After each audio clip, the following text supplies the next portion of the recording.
lovelies, so today I'm gonna share a simple mandazi recipe that you can do at home. It's so easy, you can do it without a struggle. So here I'm adding to my bowl a cup and a half of all-purpose flour. Then I'm going to add a teaspoon and a half of baking powder.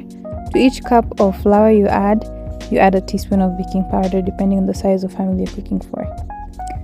Then I'm going to add a pinch of salt just to balance the sweetness and of the mandazi. And then I'm going to add half a cup of milk. This is room temperature milk. Don't use too hot milk. Don't use hot milk or really cold milk. Then I added a quarter cup of sugar, some cinnamon, and some ginger. You can add any amount depending on what you like. Then I melted a quarter cup of blue band. Then I added 1 egg. Then I added a bit of vanilla essence just to give it a bit more flavor. And here I'm going to mix it until it's well incorporated. I like to do this stage with a spatula so that everything just blends in before I go in with my hands to mix.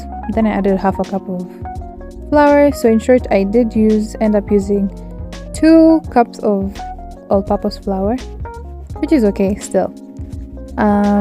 Here you're going to knead for about 7 to 10 minutes.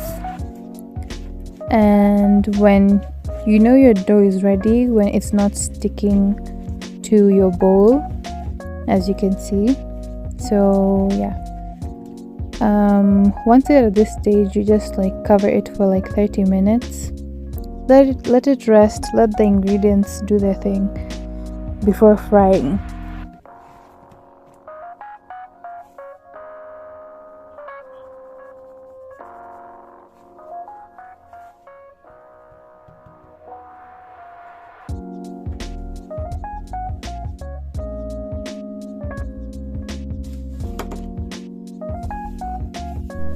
So after my dough has rested for 30 minutes, I flour the surface I'm going to roll my dough on and then cut the mandazi strips.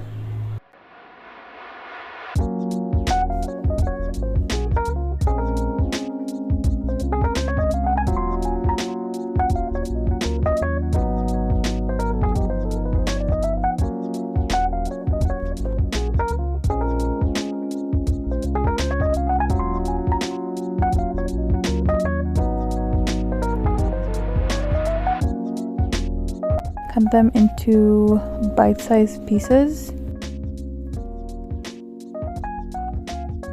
And I rolled my dough about 1 inch thick. So when you're rolling it out, make sure it's not thin.